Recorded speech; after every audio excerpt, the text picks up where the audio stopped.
ನಮಸ್ಕಾರ ವೀಕ್ಷಕರೇ, ನೀವು ನೋಡ್ತಾ ಇದ್ದೀರಾ BT ನ್ಯೂಸ್. ನಾನು ಅಂಕಿತಾ. ಇದೀಗ ಒಂದು ಬ್ರೇಕಿಂಗ್ ನ್ಯೂಸ್ ಬರ್ತಾ ಇದೆ.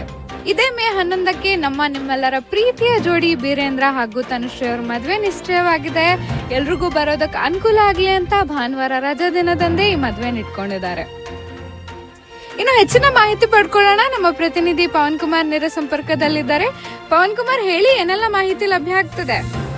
ಎಸ್ ಅಂಕಿತಾ, ನೀವು ಹೇಳದಾಗೆ ನಮ್ಮೆಲ್ಲರ ನೆಚ್ಚಿನ ಜೋಡಿ ಬೀರೇಂದ್ರ ಹಾಗೂ ತನುಶ್ರೀ ಅವರ ಮದುವೆ ನಿಶ್ಚಯವಾಗಿದ್ದು, ಇದೇ ಮೇ 10ನೇ ತಾರೀಕು ಶನಿವಾರ ಸಂಜೆ ರಿಸೆಪ್ಷನ್, ಹಾಗೇನೆ ಭಾನುವಾರ ಬೆಳಗ್ಗೆ 9ರಿಂದ 10ಕ್ಕೆ ಮುಹೂರ್ತ ನಿಶ್ಚಯವಾಗಿರುತ್ತೆ. ಎರಡು ಕುಟುಂಬದಲ್ಲೂ ಈಗ ಸಡಗರ ಸಂಭ್ರಮ ಮನೆ ಮಾಡಿದೆ ಅಂಕಿತಾ.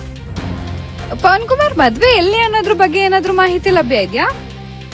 ಎಸ್ ಅಂಕಿತಾ, ಖಂಡಿತವಾಗಿ ನಮ್ಮ ಶಿವಮೊಗ್ಗದ ಜೈಲ್ ಸರ್ಕಲ್ ನಲ್ಲಿರುವ ದೈವಜ್ಞ ಕಲ್ಯಾಣ ಮಂಟಪದಲ್ಲಿ ಈ ಮದುವೆ ನೆರವೇರ್ತಾ ಇದ್ದು, ಶಿವಮೊಗ್ಗದ ಹೃದಯ ಭಾಗದಲ್ಲಿ ಎರಡು ಹೃದಯಗಳು ಒಂದಾಗ್ತಾ ಇದೆ ಅಂತ ಹೇಳಿದ್ರೆ ತಪ್ಪಾಗೋದಿಲ್ಲ ಅಂಕಿತಾ. ಥ್ಯಾಂಕ್ ಯು ಪವನ್ ಕುಮಾರ್, ನಿಮ್ಮೆಲ್ಲ ಮಾಹಿತಿಗಾಗಿ. ಈ ನವಜೋಡಿಯ ಮದುವೆಗೆ ನೀವೆಲ್ಲರೂ ಪಾಲ್ಗೊಂಡು ಶುಭ ಹಾರೈಸೋಣ ಅಂತ ನಮ್ಮ ವೀಕ್ಷಕರಲ್ಲಿ ಕೇಳ್ಕೊಳ್ತಾ ಇವತ್ತಿನ ನ್ಯೂಸ್ ಮುಗಿಸ್ತಾ ಇದ್ದೀನಿ. ಇನ್ನು ಹೆಚ್ಚಿನ ಮಾಹಿತಿಗಾಗಿ ನೋಡ್ತಾ ಇರಿ BT ನ್ಯೂಸ್. ಪ್ರೀತಿಯಿಂದ, ಪ್ರೀತಿಗಾಗಿ, ಪ್ರೀತಿಗೋಸ್ಕರ.